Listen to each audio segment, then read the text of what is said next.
Se eu puder deixar uma sugestão, quando for para levar para as terapias, não coloque a tela. Colocar a tela e depois a criança ir para a terapia, isso vai ser muito difícil. Porque ser colocada diante de atividades que ela não está a fim de fazer e ela precisa fazer, porque faz parte do tratamento dela. E aí ela saiu ali de uma questão que ela estava fazendo só coisa que ela gosta, que ela não tinha que fazer nada, né? Só rolar um dedinho, apertar aqui. Que esforço é esse? Nenhum. E ela estava recebendo o que ela queria, que estava ali dando um relaxamento, estava recebendo muitos neurotransmissores do prazer, estava sendo bacana para ela. E ela vai sair de uma questão inerte para uma ação. Então, um momento que, se você me permite, daria de dica é não deixa antes das terapias. Olá, bem-vindos de volta ao meu canal, é muito bom ter você aqui mais uma vez. O uso de tela, seja celular, tablet, computador, televisão, impacta todas as crianças. Mas, especificamente, quando a gente fala crianças autistas, há um impacto, há efeitos mais intensos. E é sobre isso que eu quero falar com você nesse vídeo. Calma, a ideia desse vídeo não é para falar para você, olha, não dê o celular para o seu filho, porque o filho é teu e você faz da melhor forma que lhe convém. Mas é para ser um vídeo que você entenda os efeitos que vão ocorrer, porque vão ter negativos ali no cérebro daquela criança, e você decida aí o que vai ser melhor para você, para a sua realidade, para o desenvolvimento da sua criança, para aquilo que você está buscando para ela no momento. Mas é sempre bom a gente saber os prós e os contras e peneirar e equilibrar eles de acordo com a nossa realidade, porque ninguém vive a nossa vida a não ser nós mesmos. E eu vou falar aqui sobre 5 pontos que eu coloquei aqui para falar com vocês e vou compartilhar com vocês esses 5 pontos, ok? O primeiro deles é o que comumente se vê, porque presta-se muita atenção em autismo quando há atraso de fala e linguagem na criança. Aí vai atrás, vê o porquê daquilo e acaba vendo então uma questão de autismo. O que as telas vão aí trazer de ruim, né? Que não vão auxiliar aí a fala da sua criança, porque já é comum um atraso dentro do espectro. E quando a gente coloca uma criança ali na frente de uma tela para ficar assistindo, ela não tem ação, ela não fala, e a gente precisa que essa criança fale. Porque a partir dali dela conversar, balbuciar, é que então a gente está estimulando aí, é claro, tendo também um acompanhamento com a fono, com certeza. Mas esse uso passivo de telas que é o problema, né? Porque ele está tirando um tempo da criança que ela poderia estar sendo estimulada. Por que ela não pode ficar lá brincando sozinha? Porque vocês já devem ter visto um vídeo aqui no meu canal, esse daqui eu vou deixar o link dele na descrição, que quando essa criança está se movimentando, quando há uma estimulação motora, nós estamos ativando áreas no cérebro da criança que tem a ver com a fala, porque a fala é um ato motor. Então, às vezes, trocar a tela por deixa a criança brincar sozinha, qual é o problema? Vai fazer o que você precisa fazer e deixa a criança brincar sozinha. Sei que em muitos casos a criança não consegue ficar longe da mãe. Então, se você precisa lavar uma roupa, enfim, fazer uma outra coisa, o seu trabalho na frente de um computador, então a criança está no mesmo ambiente que você e está brincando. Mas é claro, né, eu falo questões aqui, trago ideias, mas você tem que pontuar dentro da sua realidade e pensar aí dentro da sua realidade como que você pode organizar isso. Eu estou trazendo informação, como eu disse, eu não quero mudar o que você pensa ou não. Estou trazendo informação para você analisar. Segunda questão, rigidez cognitiva agravada.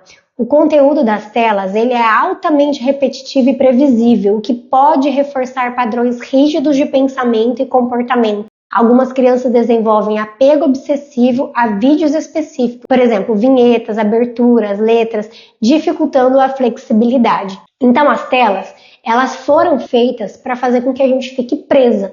E elas usam desses recursos aí, então, que é altamente repetitivo e previsível, porque é isso que faz com que o cérebro fique viciado. E quanto mais a criança fica ali consumindo um videozinho do YouTube, um desenho, o que for. Mas hoje, geralmente, as crianças estão vendo videozinho no YouTube, né? Esse cérebro vai querer mais. Porque ela recebe uma enxurrada de neurotransmissores do prazer sem fazer nada. Sendo que na brincadeira custa muito para ela conseguir essa mesma liberação aí do hormônio, de neurotransmissores do prazer ali no cérebro dela. Então, é muito fácil para ela ali. Por isso que ela fica, então ela vai ficando mais rígida, porque é sempre aquilo, sempre daquele jeito. Toda vez que eu coloco acalma, eu descobri o que faz acalmar. Será mesmo que está acalmando, se está ajudando? Ou a gente está piorando uma questão que a criança já tem, que é rigidez. Terceira questão que eu trouxe, problemas sensoriais e emocionais. Telas com cores fortes, som intensos ou mudanças rápidas de imagem podem sobrecarregar o sistema sensorial, gerando crises, irritabilidade ou agitação. Por exemplo, depois que a sua criança ficou um certo tempo na tela, vai lá e tira a tela dela.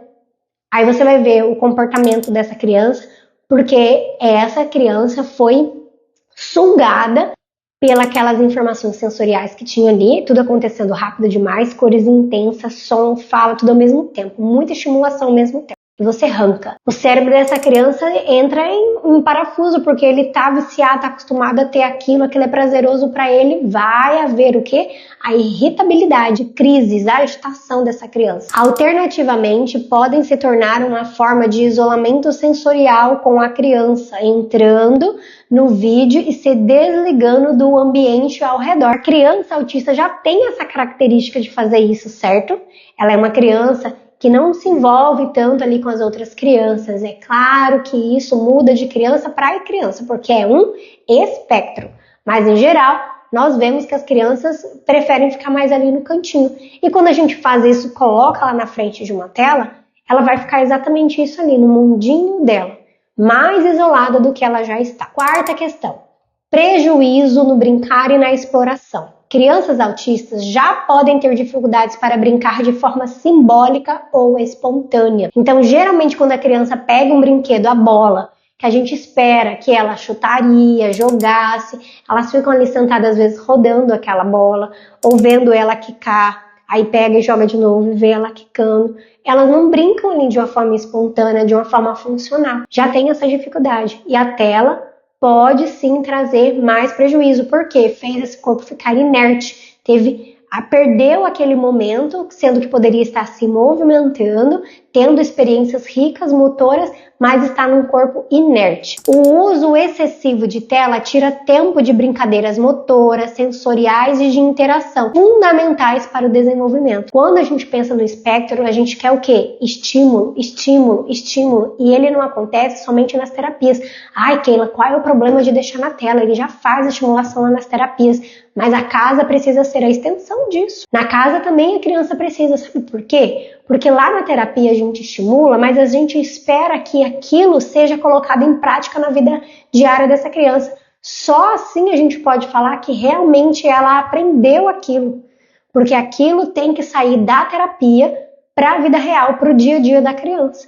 Então, é uma oportunidade que ela poderia estar fazendo isso, ter essas experiências, essas interações motoras, essa riqueza sensorial que há aí, sem precisar de uma tela que faz com que ela se isole, com que ela não se movimente, entende? E a última e quinta questão é dificuldade para aceitar limites. Crianças autistas podem ter dificuldades em transições e frustração, e a hora de desligar a tela costuma gerar crises, especialmente se não há previsibilidade. Então, a gente está fazendo com que ela fique viciada, porque é exatamente isso que a tela faz. Já é comprovado que a tela, assim como drogadição, no cérebro ele causa um vício, assim como o açúcar, por exemplo. Então, a gente está fazendo com que esse cérebro seja viciado, aí vai ter dificuldade, então, para aceitar limites, né? Então, agora está limitado, agora não vai mais, né? Tem muita dificuldade. Então, é mais geração de dopamina para essa criança.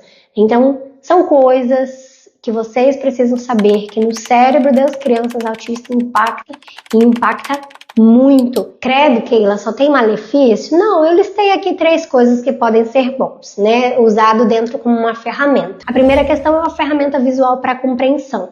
Então, algumas crianças vão se beneficiar quando a gente mostra um vídeo curto para ela que ela entenda uma situação.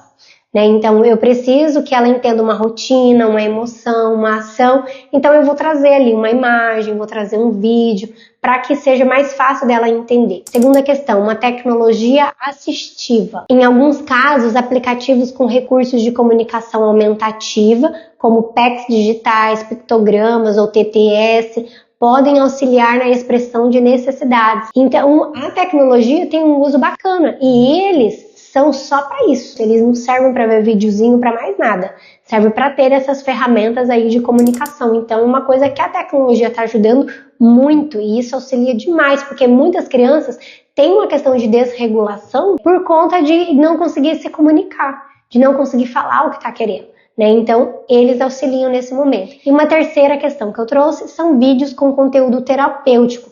Se bem escolhidos e assistidos junto com o adulto, vídeos com músicas calmas, repetição e linguagem simples podem ajudar na atenção conjunta ou nas transições. Então, a gente escolher o tipo de vídeo que vai colocar para essa criança, prestar atenção no conteúdo, não ser coisas que tenham muita informação ao mesmo tempo, que sejam transições mais suaves, coisas mais calmas, para a gente sair desse exagero sensorial e vir para algo mais tranquilo e que está tendo uma aplicação, um direcionamento para o adulto, pode sim ser uma ferramenta aí para questões terapêuticas e eu vejo muito usado em questões de analistas do comportamento, fazendo isso aí. Fica aí então essa parte boa, vamos dizer assim, mas eu sempre falo, tenha equilíbrio. Porque se para nós adultos muitas vezes é difícil da gente controlar, imagina para a criança que ainda está no cérebro em formação. E ainda veja num quadro de crianças autistas um cérebro que é diferente,